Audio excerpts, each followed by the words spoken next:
What is up guys, Tom Wilkins here, and today I have a review on the brand new 2026 diecast, Charlie.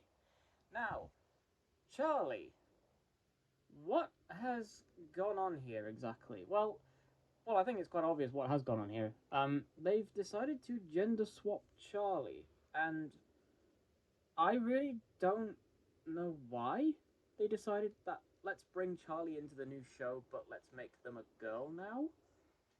I really like. It's interesting that they chose Charlie of all characters because Charlie hasn't been relevant in the show really since like 2014. But they obviously wanted a purple character to stick out on the shelves, and it was between Charlie and Ryan, and they chose Charlie and then decided to make Charlie female. Now, why they've done this rather than just bring back a different female character, I really couldn't tell you. Like, why not bring back Molly or Lady or someone? Like a female engine that maybe hasn't had a toy before from Mattel or hasn't been in the CGI series before. But no, instead they decided to bring back Charlie and make them a girl, I'm assuming, just to have more gender diversity in the show. But anyway, we're not really here to talk about the fact that Charlie is a girl now, we're more here to talk about the toy. And I do have some thoughts on the toy itself, but first of all, back is the same as they always are for the Wave 2 characters. We're about halfway through them now. We've got this one, Salty and Whiff to review, and then if I decide to, I might do the Royal Thomas, and then I do now have Toby and Henrietta in my possession. They actually came a lot sooner than I was expecting. I bought them off of Smith's website one day, and the next day they arrived, so I will hopefully be able to review them soon. But anyways, let's just go ahead and get Charlie out of the box.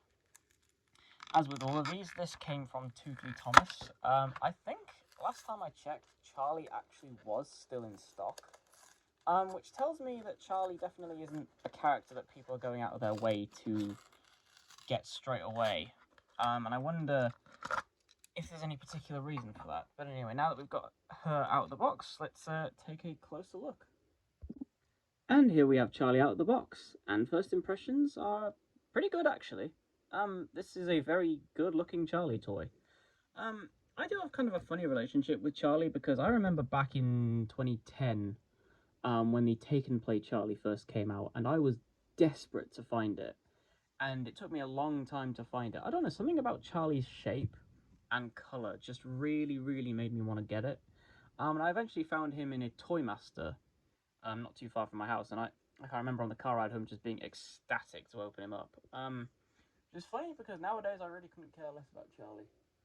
But this toy is a very good representation of what Charlie looks like. Well, I'm presuming what she'll look like in the show. Let's just get the elephant out of the room now. The face is very interesting. It's not a bad face design. I just don't see why they would gender swap a character rather than introduce a different one. I mean, it's like I'm not upset by it. I just don't see the logic behind it. Why not bring a different character back who is a female character and use them instead of bringing Charlie back and turning them into a girl? Because I mean, this is the most interesting thing to happen to Charlie since they were introduced, but, it's just odd. I mean, they obviously just thought, like, making the purple train a girl would probably make it more obvious to people who are buying these toys that, this is a girl train. But I digress. The face design is pretty fine, really. It doesn't scream Charlie to me, like, I don't see cheeky jokester when I look at this face, but, it's like, I've seen worse female character designs. I think mine is actually slightly misprinted. I think the eyes are printed a bit lower down on the eyes than they should be. Unless those are supposed to be eyelids, actually, are they?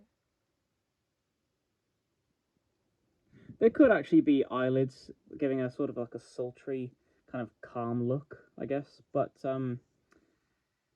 yeah, definitely not one of the worst face redesigns, just one of the most polarizing. Now, same with Nia and, some other characters in this wave, like Hero.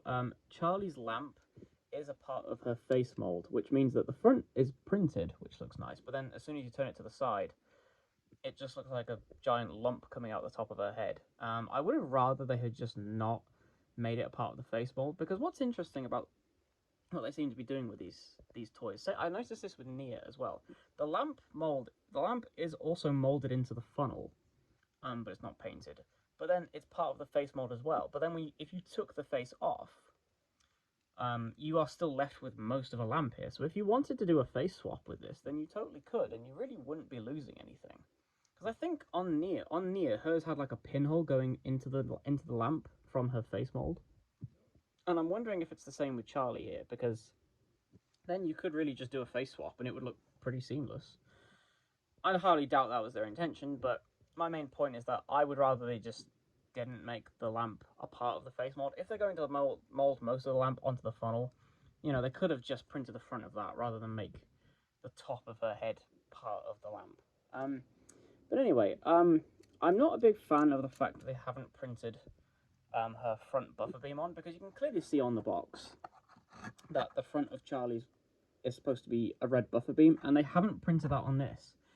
Which they've shown that they are perfectly capable of doing that with Mavis, but with Charlie, no, they haven't bothered, and it makes her look very unfinished to me, like especially from the back as well. It just, you know, it's not a very like attractive color scheme. I mean, from the side, you know, her colors are still pretty much perfect, and she still has the red wheels, but because there's no red contrast on the front, it just looks like an unfinished toy. Speaking of the wheels, they are red like they used to be, but her chassis is very kind of weirdly designed. I noticed this as I took it out. The magnet isn't actually like built within the chassis. It kind of overhangs a bit, and then it curves up really sharply at the back. I hope you can see that on camera. It curves up very sharply. I don't know why they've done that, to be honest. I don't really see a reason, because you can even see like the rivet housing kind of extends over. So I don't know if that was just to cut down on costs, just to cut out a bit of plastic, or what. I'm not entirely sure. She does have some nice side detail printed here, like her, what I'm assuming is her reverse rod or brake rod or something on the side there that Charlie's always had. They've printed that in along with some of her springs, which is nice. And on the side, you can see one of the biggest changes on this toy is that it no longer reads Charlie on the nameplate. It now says NWR. Now, I don't like that they've removed the character's nameplates, but then replaced what was written on the nameplate with something different. I think, though, I don't like it on Hero more, because he already had a number, and then they replaced the nameplate with a number. Whereas on Charlie, they've written NWR. Now, considering that Rosie also has NWR written on it, I don't mind the fact that that's what this says, because, like, I like it when they take a bit of creative liberty and start writing NWR on the side, because that means that, like, they must understand that NWR stands for North Western Railway. So I actually don't mind the fact they've written it on her side.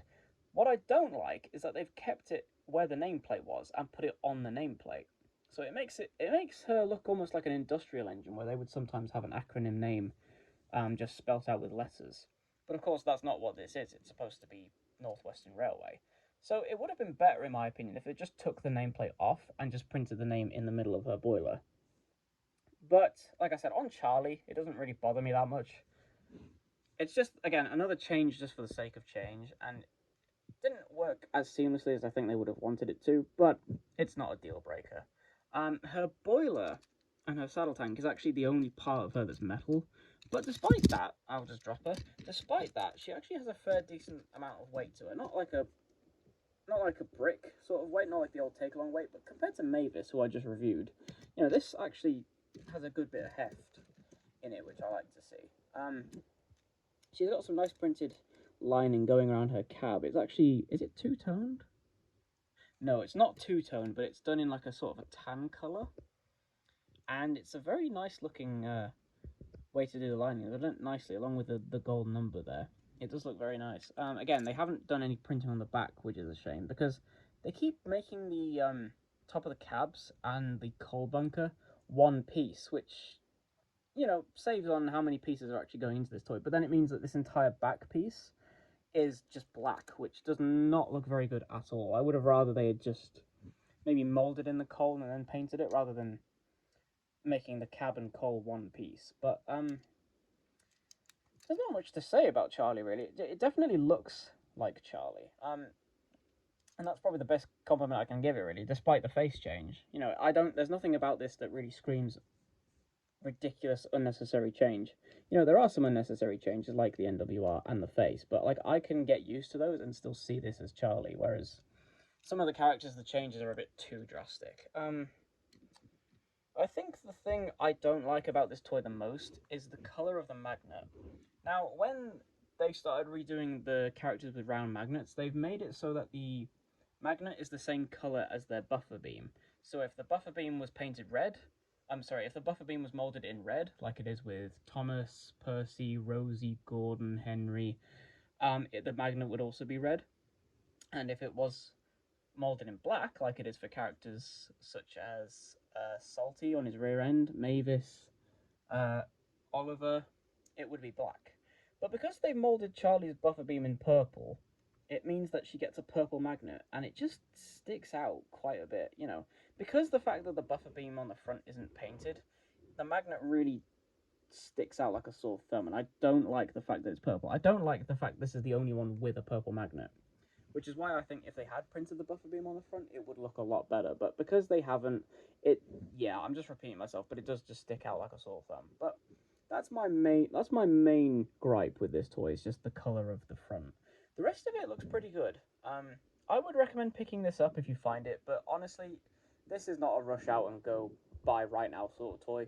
You know, characters like Flynn Jr., Nia, Mavis, Whiff. You know, I would recommend going and finding them as soon as you can. But Charlie, no, I think this is one you could probably leave till later.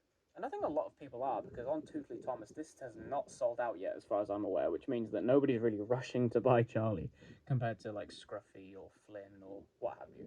But yeah, if you see this in the shops, I do recommend picking it up. It is a very nice model of Charlie, but it's a very nice model of Charlie. You know, Charlie is nobody's favorite character, and I don't think making Charlie a she is going to change anything about that. Anyway, this has been Tom Wilkins, and I shall see you in the next review, so thank you very much for watching.